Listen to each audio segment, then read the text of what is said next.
സഹകളെ നമ്മുടെ മീറ്റിംഗ് അവസാനിച്ചിട്ടില്ലെങ്കിൽ വല്ലാണ്ട് നീണ്ടുപോയില്ല. ആളുകൾ അങ്ങനെ എണീറ്റ് പോകുന്നൊരു ശരികേടുണ്ട് എന്ന കാര്യം പറയുകയാണ്. തുടർന്ന് സംസാരിക്കുന്നതിന് വേണ്ടി CPIയുടെ സംസ്ഥാന എക്സിക്യൂട്ടീവ് കമ്മിറ്റി അംഗം സഖാവ് VS സുനിൽകുമാറിനെ സ്നേഹപൂർവ്വം ക്ഷണിക്കുന്നു. പ്രിയപ്പെട്ട അധ്യക്ഷൻ സഖാവ് ദിനകരൻ, നമ്മുടെ സ്ഥാനാർത്ഥി ഗീതാ ഗോപി, വേദിയിലുള്ള മറ്റിടതുപക്ഷ ജനാധിപത്യ മുന്നണിയുടെ നേതാക്കന്മാരെ, പ്രിയപ്പെട്ട സഖാക്കളെ, ഈ വരുന്ന 9-ാം തീയതി എന്ന് പറയുമ്പോൾ കേവലം നമ്മുടെ തെരഞ്ഞെടുപ്പ് പ്രചരണത്തിന് കേവലം 2 ആഴ്ച മാത്രമേ നമ്മുടെ മുമ്പിലുള്ളൂ. എനിക്ക് തോന്നുന്നു നമ്മുടെ തെരഞ്ഞെടുപ്പ് പ്രവർത്തന ചരിത്രത്തിൽ ഈ തെരഞ്ഞെടുപ്പ് കൺവെൻഷന് ശേഷം പ്രവർത്തനത്തിന് 2 ആഴ്ച മാത്രം ബാക്കി കിട്ടിയിട്ടുള്ളൊരു അനുഭവം ഉണ്ടാവുമെന്ന് ഞാൻ വിചാരിക്കുന്നില്ല. വളരെ ചുരുങ്ങിയ സമയത്തിനുള്ളിൽ നമുക്ക് ഏറ്റവും വലിയ ഉത്തരവാദിത്വം ഏറ്റെടുക്കേണ്ട ആളുകളാണ് നമ്മൾ. ഈ തെരഞ്ഞെടുപ്പിൻ്റെ രാഷ്ട്രീയ പ്രാധാന്യം CPMൻ്റെ ജില്ലാ സെക്രട്ടറി സഖാവ് KV അബ്ദുൽ ഖാദർ ഇവിടെ വിശദീകരിച്ചിട്ടുണ്ട്. ഞാൻ വീണ്ടും ആവർത്തിക്കുകയല്ല. സഖാവ് ഗീതാ ഗോപി സ്ഥാനാർത്ഥി എന്ന നിലയിൽ അവരുടെ സംസാരവും നിങ്ങളോട് നടത്തി കഴിഞ്ഞിട്ടുണ്ട്. ഇന്ന് ഞാൻ നിങ്ങളുടെ മുമ്പിൽ ഒരു കാര്യം പങ്കുവയ്ക്കുകയാണ്. തൃശ്ശൂരിലെ ഇലക്ഷൻ ഡെപ്യൂട്ടി കളക്ടർ അയച്ച ഒരു സർക്കുലർ 2 ദിവസം മുമ്പ് ഇന്നലെ നമ്മുടെ ഓഫീസിൽ കിട്ടി. ഓഫീസിലെ ആ കത്തിൽ ഞങ്ങൾ സൂക്ഷിച്ച് നോക്കിയപ്പോൾ കണ്ടൊരു കാര്യം, ഇലക്ഷൻ കമ്മീഷൻ്റെ ഓഫീസിൽ നിന്ന് അയച്ച സർക്കുലറിൽ BJPയുടെ സംസ്ഥാന കമ്മിറ്റിയുടെ ഒഫീഷ്യൽ സീൽ പതിച്ചിരിക്കുന്നു എന്നുള്ളതാണ്. ഇതെങ്ങനെ സംഭവിക്കുന്നു എന്നുള്ളത് വളരെ അത്ഭുതകരമായ ഒരു കാര്യമാണ്. ഇന്ത്യ രാജ്യത്തിലെ ഇലക്ഷൻ കമ്മീഷൻ നിയന്ത്രിക്കുന്നത് BJP ആണ് എന്ന് നമ്മൾ പല ഘട്ടങ്ങളിലായി ആശങ്കപ്പെട്ടിട്ടുണ്ട്. ആ ആശങ്കയെ സ്ഥിരീകരിക്കുന്ന ഒരു കാര്യമാണ് ഇപ്പോൾ സംഭവിച്ചിരിക്കുന്നത്. ഞാൻ ചീഫ് ഇലക്ഷൻ ഡെപ്യൂട്ടി കളക്ടറെ വിളിച്ചു. അവരെന്നോട് പറഞ്ഞത് chief election officer Rathan U കേൽക്കറുടെ ഓഫീസിൽ നിന്നും ഫോർവേഡ് ചെയ്തു തന്ന ആ കത്ത് ഞങ്ങളതിൻ്റെ കോപ്പി അതേപടി രാഷ്ട്രീയ പാർട്ടികൾക്ക് ഫോർവേഡ് ചെയ്ത് തന്നതാണെന്നാണ് അവർ നൽകിയ വിശദീകരണം. ഇതറിഞ്ഞ ഉടനെ രത്തൻ യു കേൽക്കറെയും ഞാൻ ഫോണിൽ വിളിച്ചു. ഞാൻ പറഞ്ഞു, നിങ്ങളുടെ ഓഫീസിൽ നിന്നും അയച്ചിരിക്കുന്ന ഈ കത്തിൽ BJPയുടെ സംസ്ഥാന ഘടകത്തിൻ്റെ സീൽ വെച്ചിരിക്കുന്നത് എന്തിൻ്റെ അടിസ്ഥാനത്തിലാണ്? അപ്പം അദ്ദേഹം പറഞ്ഞത് ക്ലറിക്കൽ മിസ്റ്റേക്ക് ആണെന്നാണ്. അപ്പം ഞാൻ ചോദിച്ചു, ക്ലറിക്കൽ മിസ്റ്റേക്ക് എന്ന് പറയുന്നത് ഒരു ക്ലർക്കിൻ്റെ ഭാഗത്തു നിന്ന് വരുന്നൊരു വീഴ്ചയായിരിക്കും, അല്ലെങ്കിൽ തെറ്റായ എന്തെങ്കിലും വിവരം തെറ്റിദ്ധരിപ്പിക്കുന്നു. ഇതങ്ങനെയല്ല. BJPയുടെ സംസ്ഥാന കമ്മിറ്റി ഓഫീസിലിരിക്കുന്ന സീല് എങ്ങനെയാണ് ഇലക്ഷൻ കമ്മീഷൻ ഓഫീസിലേക്ക് വന്നത്? അപ്പോൾ BJP ഓഫീസിൽ സീല് വെച്ചിരിക്കുന്ന കേന്ദ്ര ഇലക്ഷൻ കമ്മീഷന്റെ സർക്കുലർ, ആ കോപ്പി ചീഫ് ഇലക്ഷൻ ഓഫീസർ, കേരളത്തിലേക്ക് ചീഫ് ഇലക്ഷൻ ഓഫീസർ രാഷ്ട്രീയ പാർട്ടികൾക്ക് അയച്ചു കൊടുക്കുന്നു എന്ന് പറഞ്ഞാൽ, ഈ ജ്ഞാനേഷ് കുമാർ എന്ന് പറയുന്ന chief election officer BJP office വഴിയാണോ അതത് സ്റ്റേറ്റുകളിലെ ചീഫ് ഇലക്ഷൻ ഓഫീസർമാർക്ക് സർക്കുലർ അയക്കുന്നത് എന്നതിന് ഉത്തരം പറയേണ്ടത് ഇന്ത്യയിലെ ഇലക്ഷൻ കമ്മീഷനാണ്. ഇത് വളരെ അപകടകരമായ ഒരു സൂചന നൽകുന്നതാണ്. ഈ രാജ്യത്തെ ഇലക്ഷൻ അട്ടിമറിക്കാൻ വേണ്ടി BJP ശ്രമിച്ചുകൊണ്ടിരിക്കുകയാണ്.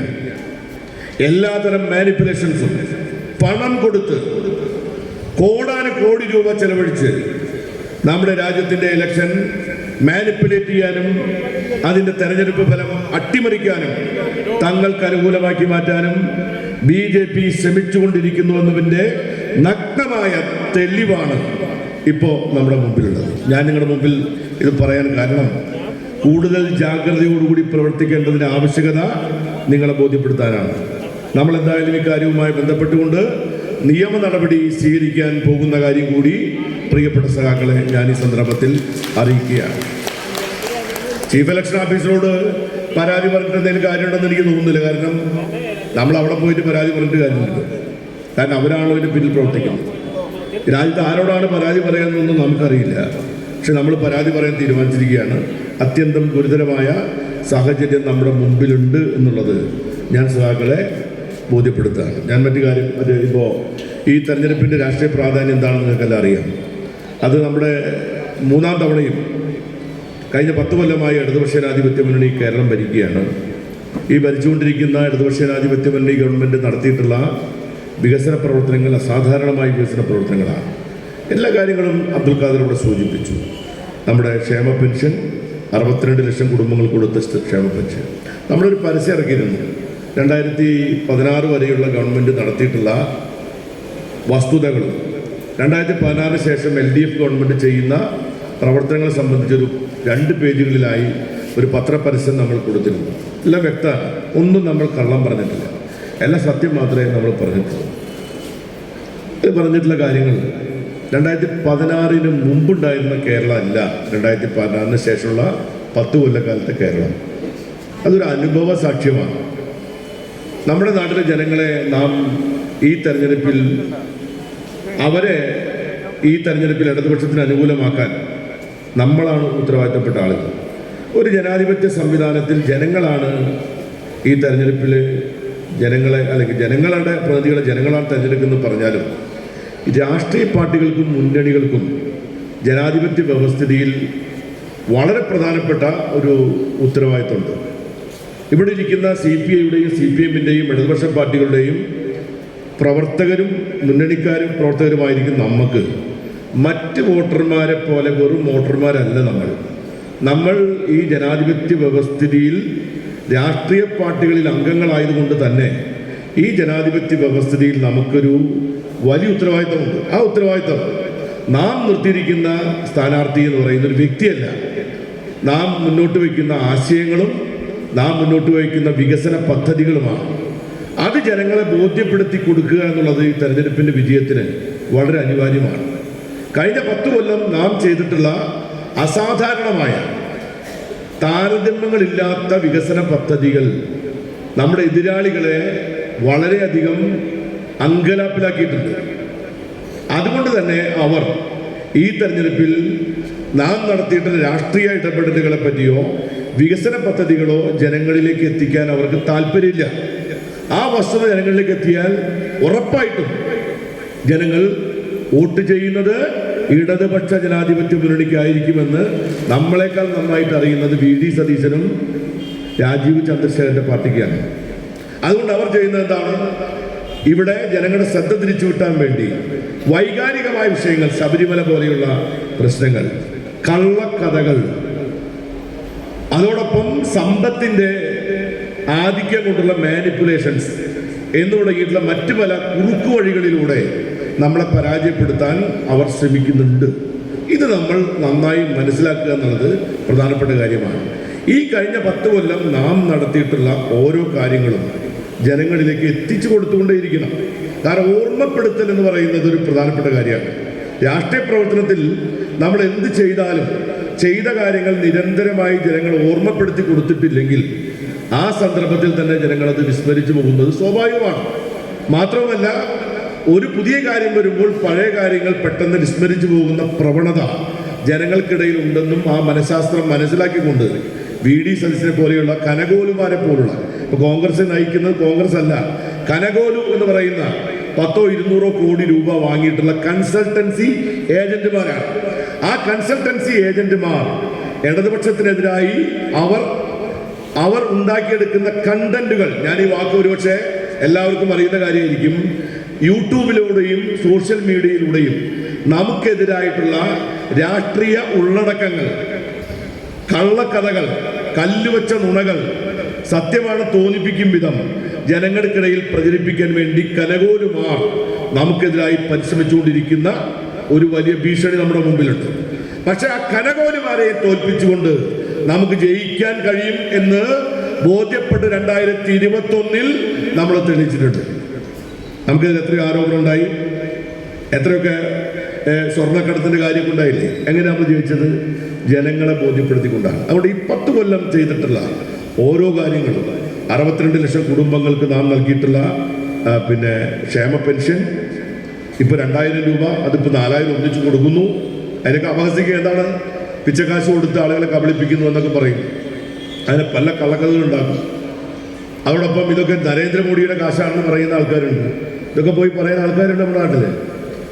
അതോടൊപ്പം മറ്റൊരു കാര്യം നിങ്ങൾ പിന്നെ ഇത് മാത്രമല്ല, ഇപ്പോൾ ഇവിടെ ഗീത നടത്തിയിട്ടുള്ള വികസനത്തെ പറ്റി ഗീത അവിടെ സൂചിപ്പിച്ചു. നമ്മുടെ തൃശ്ശൂരിൽ നടന്നിട്ടുള്ള കോൾ മേഖലയിൽ നടത്തിയിട്ടുള്ള വികസനം 348 കോടിയുടെ വികസനം കഴിഞ്ഞ 10 കൊല്ലം ഒന്നാം പിണറായി ഗവൺമെൻറ്റിൻ്റെ കാലത്ത് അനുവദിച്ച ആ 348 കോടിയുടെ കോൾ മേഖലയിലെ വികസനം, സബ്മേഴ്സിൽ പമ്പ് സെറ്റുകളും അതുപോലെ തന്നെ പുതിയ വികസനത്തോടു കൂടി നടത്തിയിട്ടുള്ള ഈ കോൾ മേഖലയിലെ ഏറ്റവും വലിയ വികസനം ചെറുപ്പ്, അന്തിക്കാട്, ചാഴൂര്, താന്യം തുടങ്ങിയിട്ടുള്ള മേഖലയിലൊക്കെയുള്ള പാലം പോലെയുള്ള മേഖലയിലെ കർഷകർക്ക് വേണ്ടി നടത്തിയിട്ടുള്ള അത്യുജ്വലമായ ഇടപെടലുകൾ നാം നടത്തിയിട്ടുള്ള വികസന പ്രവർത്തനം, ജനങ്ങളെ സ്വാധീനിക്കാൻ കഴിയുന്ന വികസന പരിപാടികളാണ്.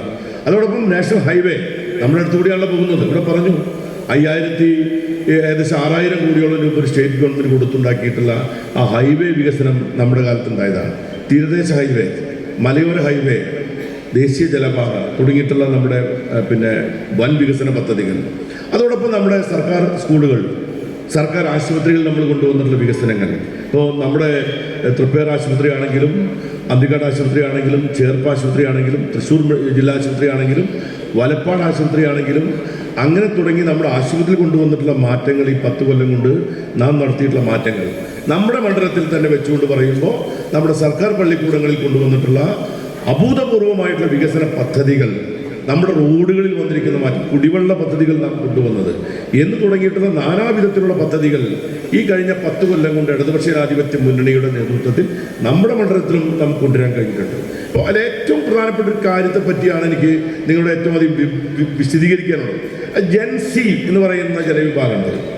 ജെൻസി എന്ന് പറയുന്ന ചെറുപ്പക്കാരെ സംബന്ധിച്ചിടത്തോളം അവർ പലപ്പോഴും അവരെ പറ്റി പറയുന്നത് ഇവരൊക്കെ വിദേശങ്ങളിലേക്ക് പോവാണെന്നൊക്കെയാണ്. നിങ്ങൾ നമ്മൾ അവരോട് പറയാനുള്ള ഒരു കാര്യം എന്താണെന്ന് വെച്ചാൽ, ഈ സമൂഹത്തിലെ ഏറ്റവും അടുത്ത തലമുറ, നെക്സ്റ്റ് ജനറേഷന് വേണ്ടി എന്താണ് നമ്മൾ ചെയ്തത്?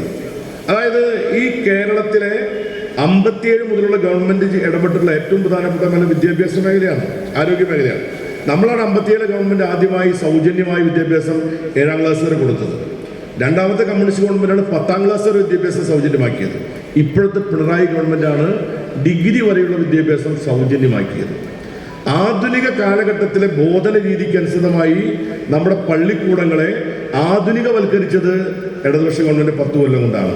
സർക്കാർ സ്കൂളുകൾ ഉൾപ്പെടെയുള്ള സ്കൂളുകൾ, ആധുനിക ടെക്നോളജി കോഴ്സുകൾ മറ്റൊരു സ്റ്റേറ്റിലും ഇല്ലാത്ത കൊണ്ടുപോകുന്ന നമ്മുടെ കാലത്താണ് ആദ്യമായി ഡിജിറ്റൽ യൂണിവേഴ്സിറ്റി, ഇന്ത്യയിൽ ആദ്യമായി ഒരു ഡിജിറ്റൽ യൂണിവേഴ്സിറ്റി ആരംഭിച്ചത് ഇടതുപക്ഷ ജനാധിപത്യ മുന്നണിയുടെ ഈ കാലഘട്ടത്തിലാണ്. ആധുനിക വ്യവസായ രംഗത്തിന് വേണ്ടി പുതിയ പദ്ധതി ഉണ്ടാക്കിയത് നമ്മുടെ കാലഘട്ടത്തിലാണ്. ഇതിനെല്ലാം ഉപരിയായി കേരളത്തിൻ്റെ ഭൂമിശാസ്ത്രപരമായ പ്രത്യേകത വെച്ചുകൊണ്ട് പതിറ്റാണ്ടുകളായി കേരളം ആവശ്യപ്പെടുന്ന ഏറ്റവും വലിയൊരു വികസനം എന്ന് പറയുന്നത് എന്താ? ആ വികസനം എന്ന് പറയുന്നത് വിഴിഞ്ഞം പോർട്ട് വരണം എന്നായിരുന്നു നമ്മുടെ ആവശ്യം. എത്ര കാലമായി നമ്മൾ പറഞ്ഞുകൊണ്ടിരിക്കുന്നു. നമ്മുടെ ഇന്ത്യക്ക് ആവശ്യമായിട്ടുള്ള ചരക്കുകൾ വരുന്നത് എങ്ങനെയാണ്? മദർഷിപ്പ് വഴി വരുന്ന ചരക്കുകൾ ഇപ്പോൾ ഹോർമുസ് ചുരത്തിൽ കൂടെ കടന്നു വരുന്ന അതിനെപ്പറ്റി പറയേണ്ടത്. അവിടെ പറയുന്നത് നിങ്ങൾ 16,000 മെട്രിക് ടൺ എണ്ണ എന്ന് പറഞ്ഞാൽ അത് ചെറിയ കപ്പൽ കൊണ്ടുവരാൻ പറ്റുമോ? കൊണ്ടുവരാൻ പറ്റില്ല. ആ കപ്പലുകളുടെ പേരാണ് മദർഷിപ്പ് എന്ന് പറയുന്നത്. ആ മദർഷിപ്പിൻ്റെ പ്രത്യേകത ഒരു 1500 മീറ്റർ നീളം, അതായത് 1.5 കിലോമീറ്റർ നീളം, ചിലപ്പോൾ 2 കിലോമീറ്റർ ഉണ്ടാവും, 400 മീറ്റർ വീതി, ലക്ഷക്കണക്കിന് കണ്ടെയ്നറുകളിൽ ചരക്ക് കയറ്റിക്കൊണ്ടുപോകുന്ന കപ്പലുകളിലാണ് യഥാർത്ഥത്തിൽ ചരക്ക് ഗതാഗതം നടക്കുന്നത്. അത് ഇന്ത്യയിലേക്ക് വരാൻ മാർഗം ഉണ്ടായിരുന്നില്ല. കാരണം ആ കപ്പൽ അടുക്കണമെങ്കിൽ ആ കപ്പലെടുക്കുന്ന പോർട്ടിന് 18 മുതൽ 24 വരെ മീറ്റർ ആഴമുണ്ടാകണം. ആ ആഴം ഉള്ള ഒരു പോർട്ടും ഇന്ത്യയിൽ നിർമ്മിക്കാൻ നമുക്ക് സാധിക്കാത്തതുകൊണ്ട് നമുക്ക് വരുന്ന എല്ലാ ചരക്കുകളും വന്നുകൊണ്ടിരുന്നത് കൊളംബോ, സിംഗപ്പൂർ, ദുബായ് പോർട്ടുകളിലാണ്. ആ ദുബായ് പോർട്ടിൽ നിന്നും, കൊളംബോയിൽ നിന്നും, സിംഗപ്പൂരിൽ നിന്നും ഇന്റർമീഡിയറ്റ് ഷിപ്പ് വഴി അവിടെ നിന്ന് നമ്മൾ ചരക്ക് മാറ്റിക്കയറ്റി വേറെ കപ്പലിലാക്കി ഇവിടേക്ക് കൊണ്ടുവരുമായിരുന്നു. അതുകൊണ്ട് നമുക്ക് വലിയ നഷ്ടമായിരുന്നു. ഏറ്റവും വലിയ ലാഭം കൊളംബോയിലെയും സിംഗപ്പൂരിലെയും ദുബായിലെയും പോർട്ട് കമ്പനികൾക്കായിരുന്നു ലക്ഷക്കണക്കിന് കോടിയുടെ ലാഭം ഉണ്ടായിക്കൊണ്ടിരുന്നത്. അതുകൊണ്ട് തന്നെ ആ പോർട്ട് ലോബി ഇന്ത്യയിൽ ഇത്തരമൊരു പോർട്ട് വരാതിരിക്കാൻ വേണ്ടി എല്ലാ സമ്മർദ്ദങ്ങളും ചെലുത്തി എല്ലാ ഭരണാധികാരികളെയും അത്തരമൊരു പ്രവൃത്തിയിൽ നിന്നും പിന്തിരിപ്പിക്കാൻ ശ്രമിച്ചെങ്കിൽ 2016 അധികാരത്തിൽ വന്ന പിണറായി വിജയന്റെ ഇച്ഛാശക്തിയോടുകൂടിയുടെ ഇടതുപക്ഷ ഗവൺമെന്റിന്റെ ശക്തമായ ഇടപെടലിലൂടെ 5600 കോടി രൂപ കൊടുത്ത് വിഴിഞ്ഞം പോർട്ട് നമ്മളിപ്പോ ഇവിടെ പൂർത്തീകരിക്കപ്പെട്ടിരിക്കുകയാണ്. ഈ വിഴിഞ്ഞം പോർട്ട് വന്നാലുള്ള സ്ഥിതി എന്താ? വിഴിഞ്ഞം പോർട്ട് വന്നിരിക്കുന്നു 2038 അതിന് 2ാം ഘട്ടം പൂർത്തീകരിക്കപ്പെടുമ്പോൾ വിഴിഞ്ഞം പോർട്ടിൽ 20 മദർഷിപ്പുകൾക്ക് നിരന്ന് വന്ന് കിടക്കാൻ പറ്റുന്ന വലിയ സംവിധാനമാണ് നമ്മൾ ഉണ്ടാക്കിയിരിക്കുന്നത്. അത് 2037 വരെ കാത്തിരിക്കാതെ ഇടതുപക്ഷ ഗവൺമെന്റ് 2027 അത് പൂർത്തീകരിക്കാവുന്ന 2ാം ഘട്ടവും നമ്മൾ പൂർത്തീകരിച്ചു. ഇപ്പോ മദർഷിപ്പ് വരാൻ തുടങ്ങിയിരിക്കുന്നു. വിഴിഞ്ഞം പോർട്ടിൽ നിന്നും വെറും 12 നോട്ടിക്കൽ മൈൽ അപ്പുറത്തു കൂടിയാണ് അന്താരാഷ്ട്ര കപ്പൽ ഗതാഗതം കടന്നു പോകുന്നത്. അതിലൂടെ കടന്നു പോകുന്ന മദർഷിപ്പുകൾക്ക് ആവശ്യത്തിന് വെള്ളം വേണമെങ്കിൽ അവർക്ക് വിഴിഞ്ഞം ഹാർബറിലേക്ക് വരാം. നമ്മുടെ വിഴിഞ്ഞം ഹാർബറിന്റെ പ്രത്യേകത എന്താ അറിയാമോ? ഒരു ഹാർബർ, ഒരു പോർട്ടിന്റെ ഏറ്റവും വലിയ എക്സ്പെൻഡിച്ചർ എന്ന് പറയുന്നത് ആ പോർട്ടിന് കപ്പലിന് അടുക്കാൻ കഴിയുന്നതിനുള്ള ആഴം നിലനിർത്താൻ ആവശ്യമായിട്ടുള്ള ഡ്രഡ്ജിങ് നടത്തുക എന്നുള്ളതാണ്. വലിയ കപ്പലിൽ കൂടെ മണ്ണിങ്ങനെ ഡ്രഡ്ജ് ചെയ്ത് മാറ്റി അതിൻ്റെ ആഴം എപ്പോഴും മെയിൻറ്റെയിൻ ചെയ്തുകൊണ്ടിരിക്കണം. അതിനാണ് ഒരു പോർട്ടിൻ്റെ ഏറ്റവും വലിയ എക്സ്പെൻഡിച്ചർ. നമ്മുടെ പോർട്ടിൻ്റെ പ്രത്യേകത 18 മുതൽ 24 മീറ്റർ വരെ ആഴം, നാച്ചുറൽ ഡെപ്താണ്. ഒരു പൈസയും ചെലവാക്കാതെ ആ ഡെപ്ത് നിലനിൽക്കുന്ന ഒരേ ഒരു ലോകത്തിലെ അപൂർവം പോർട്ടുകളൊന്നാണ് വിഴിഞ്ഞം പോർട്ട്. അതുകൊണ്ട് നമ്മുടെ പോർട്ടിന് ഏറ്റവും ലാഭകരമായി പ്രവർത്തിക്കാൻ കഴിയും. അതുകൊണ്ട് മാത്രമല്ല, സുനാമി വന്നിട്ട് പോലും ആ പോർട്ടിനെ ആ പ്രദേശത്ത് ഒരു കുഴപ്പമുണ്ടാക്കിയില്ല. അപ്പോൾ ഭൂമിശാസ്ത്രപരമായി വളരെ എന്താണ് പറയുക, പ്രകൃതി കനിഞ്ഞനുഗ്രഹിക്കുന്ന സ്ഥലം, സമാധാനമുള്ള സ്ഥലം, ശുദ്ധജലം ലഭിക്കുന്ന സ്ഥലം, വളരെ പ്രകൃതി ഭംഗിയുള്ള സ്ഥലമൊക്കെ നിൽക്കുന്ന ഈ വിഴിഞ്ഞം പോർട്ടിലേക്ക് ഇതിലൂടെ കടന്നു പോകുന്ന ഏത് മദർഷിപ്പുകളും അവർക്കാവശ്യമായ എണ്ണ അടിക്കാൻ, അവർക്കാവശ്യമായ വെള്ളം കയറ്റാൻ, അവർക്കാവശ്യമായ പച്ചക്കറി ഇവിടെ നിന്ന് കൊണ്ടുപോകാൻ, അവർക്കാവശ്യമായ ഭക്ഷണം ഇവിടെ കൊണ്ടുവരാൻ, ആ കപ്പലിലുള്ള 10,000 2,000 ജോലിക്കാർക്ക് ഒരാഴ്ചയോ 2 ആഴ്ചയോ ഇവിടെ ഇറങ്ങി വിശ്രമിച്ചു പോകാനുള്ള സൗകര്യം എന്ന് തുടങ്ങി ഇന്ത്യക്ക് ആവശ്യമായിട്ടുള്ള എല്ലാ തരം ചരക്കുകളും ഇനി ബോംബെയിലേക്കോ സിംഗപ്പൂരിൽ അല്ല പിന്നെ ഗുജറാത്തിലേക്കോ അല്ലെങ്കിൽ മറ്റേതെങ്കിലും വിശാഖപട്ടണത്തേക്കോ പോകുന്നതിന് പകരം നമ്മൾ കൊളംബോയിലേക്ക് പോകുന്നതിന് പകരം നമ്മുടെ വിഴിഞ്ഞത്തേക്ക് നേരിട്ട് വന്നാൽ ഈ വിഴിഞ്ഞം പോർട്ട് ഇന്ത്യയുടെ വ്യവസായത്തിന്റെ വ്യാപാരത്തിന്റെ കവാടമാക്കി മാറ്റാൻ കഴിയുന്ന ഏറ്റവും വലിയ വികസന പദ്ധതി കൊണ്ടുവന്ന ഗവൺമെന്റാണ് ഇടതുപക്ഷ ജനാധിപത്യ മുന്നണിയുടെ ഗവൺമെന്റ്. 2035 ആ പോർട്ട് ഈ സംസ്ഥാന ഗവൺമെന്റിന്റെ പൂർണ്ണ ഉടമസ്ഥതയിലുള്ള പോർട്ടായിട്ട് മാറാൻ പോവാണ്. സിയാൽ നിങ്ങൾക്കറിയാം, കൊച്ചി. ആ സിയാൽ എന്ന് പറയുന്നതിന്റെ ചെയർമാൻ ആരാണ്? മുഖ്യമന്ത്രിയാണ്. ഇതിന്റെ ചെയർമാൻ ആരാണ്? മുഖ്യമന്ത്രിയാണ്. ഇപ്പോൾ അതിന്റെ ഷെയർ ഭൂരിപക്ഷവും LDF ഗവൺമെന്റിന്റെ ഭൂരിപക്ഷം, പിന്നെ ഷെയർ സംസ്ഥാന ഗവൺമെന്റ് ഷെയറാണ്. ബാക്കി പ്രൈവറ്റ് കമ്പനിയുടെ ഷെയറാണ്. 2035 ആ ഷെയർ പൂർണ്ണമായിട്ടും ഗവൺമെന്റിന്റെ ഷെയറായിട്ട് മാറും. ഗവൺമെന്റ് കമ്പനിയായിട്ട് മാറുമ്പോൾ ലക്ഷക്കണക്കിന് കോടിയുടെ വരുമാനമുള്ള ഒരു സ്റ്റേറ്റായി കേരളം മാറും. കേരളത്തിലേക്ക് ഇവിടെയുള്ള ചെറുപ്പക്കാർക്ക് ഈ പോർട്ട് വരുന്നതോടുകൂടി ഉണ്ടാകാൻ പോകുന്ന തൊഴിൽ സാധ്യത എന്ന് പറഞ്ഞാൽ ജെൻസിയെ സംബന്ധിച്ചിടത്തോളം വരുന്ന തലമുറയ്ക്ക് ഏറ്റവും പ്രതീക്ഷ നൽകുന്ന പ്രകാശമുണ്ടാക്കിയ ഒരു ഗവൺമെന്റിന്റെ പേരാണ് ഇടതുപക്ഷ ജനാധിപത്യ മുന്നണി എന്ന് പറയുന്ന ഗവൺമെന്റ്. ആ പോർട്ട് ഉണ്ടാക്കിയതിന് തൊട്ട് പിന്നാലെയാണ് 6 വരിപ്പാത നമ്മൾ ഉണ്ടാക്കിയത്. കാസർഗോഡ് മുതൽ തിരുവനന്തപുരം വരെ 6 വരിപ്പാത നമ്മളാണ് പണം കൊടുത്തത് 6 വരിപ്പാതയ്ക്ക്. അത് പൂർത്തീകരിക്കപ്പെട്ട് കഴിഞ്ഞാൽ കാസർഗോഡ് ടു തിരുവനന്തപുരം വരെ മിന്നൽ വേഗതയിൽ ചരക്ക് കൊണ്ടുപോകാൻ കഴിയും. ചരക്കുകൾ ഏറ്റവും ലാഭകരമായി കൊണ്ടുപോകാൻ കഴിയുക ജലഗതാഗത മാർഗത്തിലൂടെയാണ്. അതിനു വേണ്ടിയിട്ടാണ് ദേശീയ ജലപാത ഇടതുപക്ഷ ഗവൺമെന്റ് 85% പൂർത്തീകരിച്ചിരിക്കുന്നു. മലയോര തീരദേശ ഹൈവേ, മലയോര ഹൈവേ, 5 അന്താരാഷ്ട്ര വിമാനത്താവളം, അതിന് പുറമെ നാം ഹൈസ്പീഡ് കോറിഡോർ നമ്മൾ പ്രഖ്യാപിച്ചു. അപ്പോൾ കോൺഗ്രസ്സുകാരും BJP-കാരും കൂടി എതിർത്തു. ഇപ്പോൾ ശ്രീധരൻ അത് കൊണ്ടുവന്നപ്പോൾ എല്ലാവർക്കും അംഗീകാരം. ഇപ്പോൾ നമ്മൾ തീരുമാനിച്ചിരിക്കുന്നത്, നമുക്ക് ഗവൺമെന്റ് വീണ്ടും വന്നാൽ ഈ ഹൈസ്പീഡ് കോറിഡോർ ഇവിടെ വരുന്നതോടുകൂടി ഈ വിഴിഞ്ഞം harbour, high speed corridor, national highway, ദേശീയ ജലപാത, തീരദേശ ഹൈവേ, മലയോര ഹൈവേ തുടങ്ങി വരുമ്പോൾ കേരളം ഇന്ത്യയിലെ ഏറ്റവും വികസിത സംസ്ഥാനമായി തുടരണമെങ്കിൽ ഇടതുപക്ഷ ജനാധിപത്യ മുന്നണി ഗവൺമെന്റ് വീണ്ടും അധികാരത്തിൽ വന്നേ മതിയാകൂ. അതാണ് നമ്മുടെ പോയിന്റ്. അതാണ് പ്രശ്നം. മറ്റാര് വന്നാലും ഇത് നടക്കില്ല. ആരോഗ്യരംഗം ഇത് നിലനിൽക്കണമെങ്കിൽ ഇടതുപക്ഷം ഉണ്ടാവണം. 6700 കോടി രൂപയാണ് അന്താരാഷ്ട്ര കോർപ്പറേറ്റ് കമ്പനികൾ ഈ ആരോഗ്യരംഗത്ത് ഇൻവെസ്റ്റ് ചെയ്തിരിക്കുന്നത്. Aster Medicity private company, American company വാങ്ങിക്കഴിഞ്ഞു. Baby memorial hospital American company വാങ്ങിക്കഴിഞ്ഞു. അവിടെയുള്ള അത്രയ medical college private corporate company വാങ്ങിക്കഴിഞ്ഞു. കേന്ദ്ര ഗവൺമെന്റിന്റെ പുതിയ ആരോഗ്യ നയത്തിന്റെ ഭാഗമായി കോർപ്പറേറ്റ് കമ്പനികൾ ഏറ്റവും അധികം ലക്ഷ്യം വെക്കുന്ന അവരുടെ മാർക്കറ്റ് കേരളമാണ്. ആ കേരളത്തിൽ അവരുടെ പ്രശ്നം ഒരു വർഷം 11 കോടി OP പ്രൈവറ്റ് ആശുപത്രിയിലല്ല, സർക്കാർ ആശുപത്രിയിലാണ്. 2,48,000 ഓപ്പറേഷൻ നടക്കുന്നത് പ്രൈവറ്റ് ആശുപത്രിയിലല്ല, സർക്കാർ ആശുപത്രിയിലാണ്. അതുകൊണ്ട് ഈ പ്രൈവറ്റ് കമ്പനികളുടെ ഏറ്റവും വലിയ ലക്ഷ്യം ഇടതുപക്ഷ ഗവൺമെന്റ് വീണ്ടും അധികാരത്തിൽ വരരുത് എന്നാണ്. അങ്ങനെ വന്നാൽ ഈ ആരോഗ്യരംഗം മെച്ചപ്പെട്ടാൽ അവരുടെ ഇൻവെസ്റ്റ്മെന്റ് വെള്ളത്തിലാകും. അവരുടെ താല്പര്യത്തിനനുസൃതമായി ഇവിടെ പ്രൈവറ്റ് മേഖലയ്ക്ക് തടിച്ച് കൊഴുക്കണമെങ്കിൽ ഇവിടെ UDF ഭരണമെന്ന് ആഗ്രഹിക്കുന്ന കോർപ്പറേറ്റുകളുമായി കൈകോർത്ത് പിടിച്ചുകൊണ്ട് UDF LDF-നെതിരായി കള്ളക്കഥകൾ പ്രചരിപ്പിക്കുകയാണ്.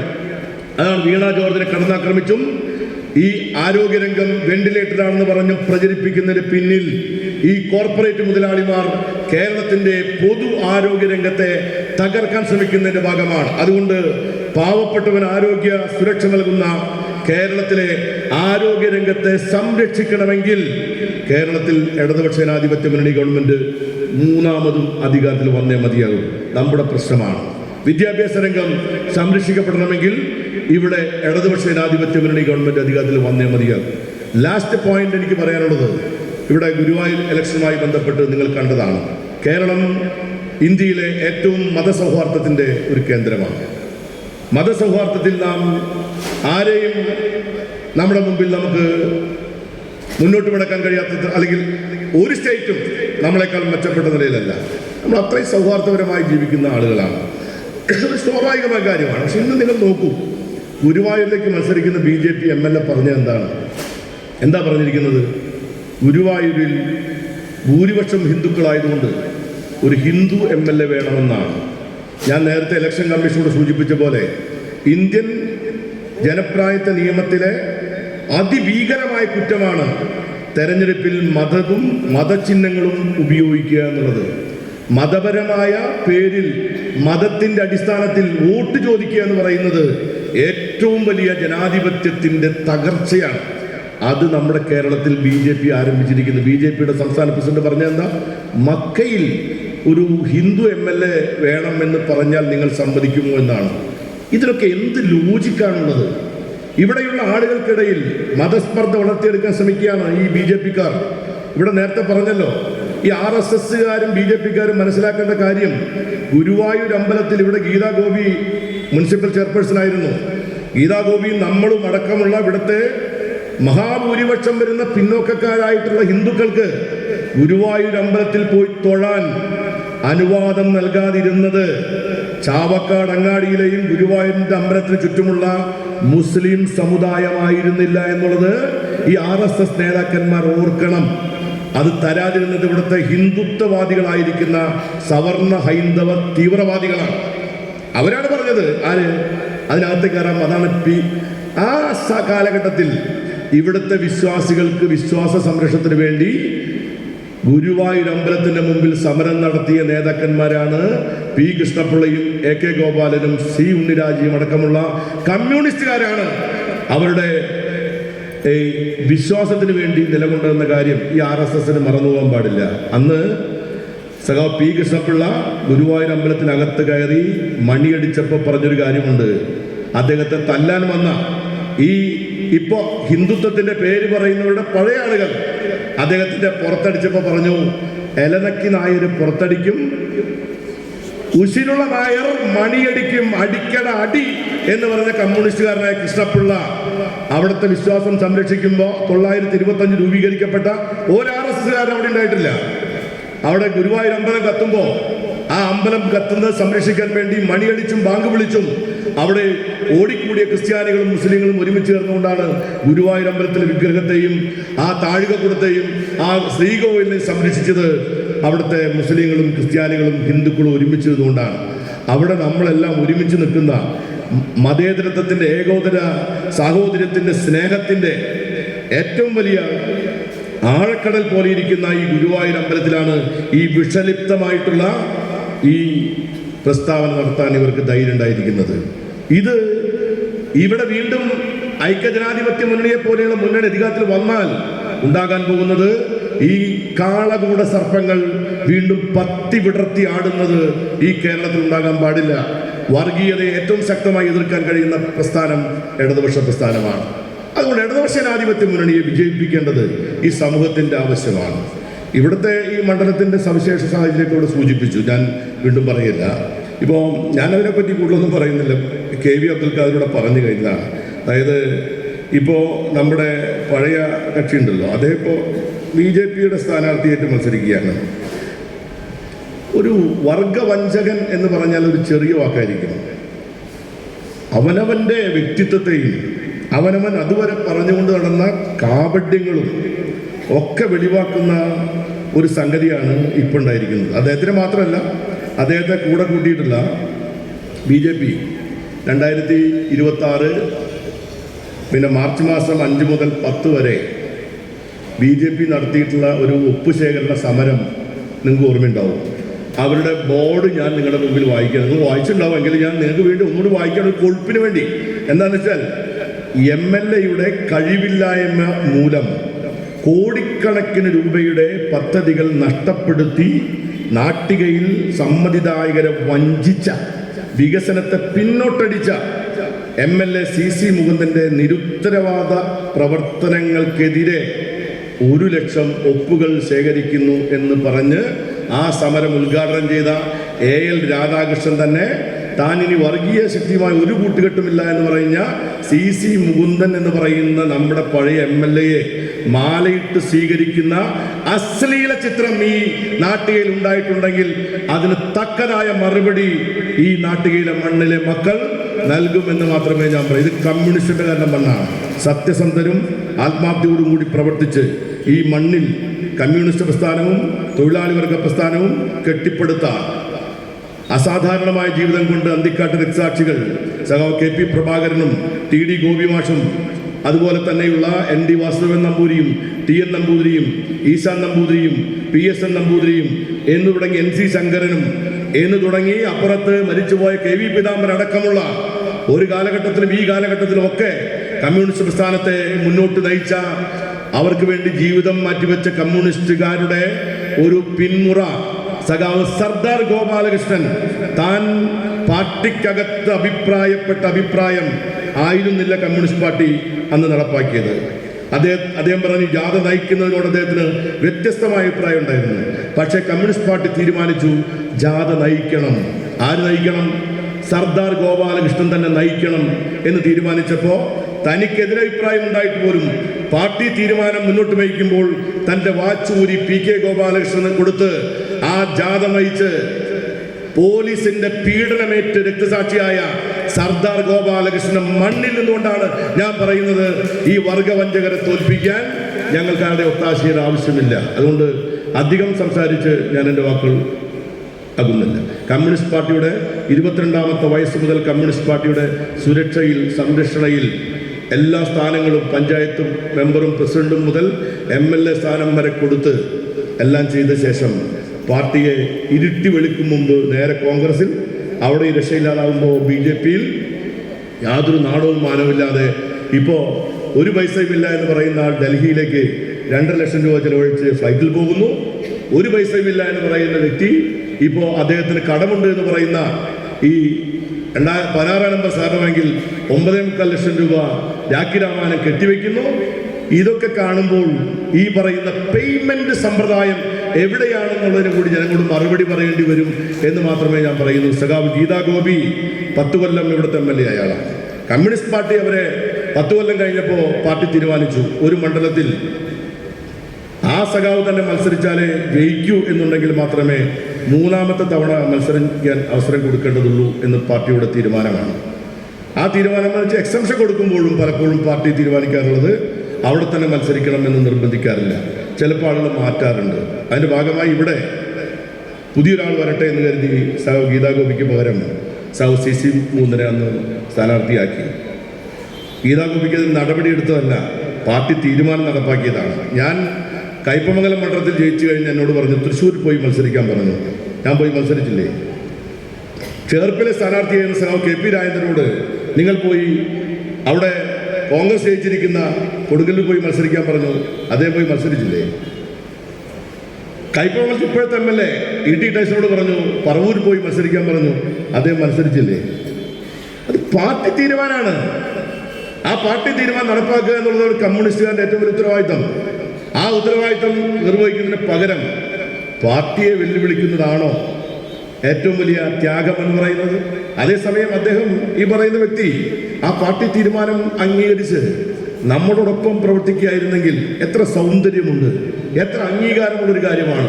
അതിൻ്റെ അർത്ഥം തൻ്റെ രാഷ്ട്രീയ അന്തസ്സോ തൻ്റെ കമ്മ്യൂണിസ്റ്റ് പാരമ്പര്യമതിനേക്കാൾ ഉപരിയായി തൻ്റെ സ്വാർത്ഥമായ, തൻ്റെ ഏറ്റവും സ്വാർത്ഥമായ സ്ഥാനമോഹവും അധികാരമോഹവും തലയ്ക്ക് പിടിച്ചാലുണ്ടാകുന്ന ഏറ്റവും മോശപ്പെട്ട അവസ്ഥയിൽ ഒരു വ്യക്തി നമ്മുടെ മുമ്പിൽ നിൽക്കുന്നതാണ്.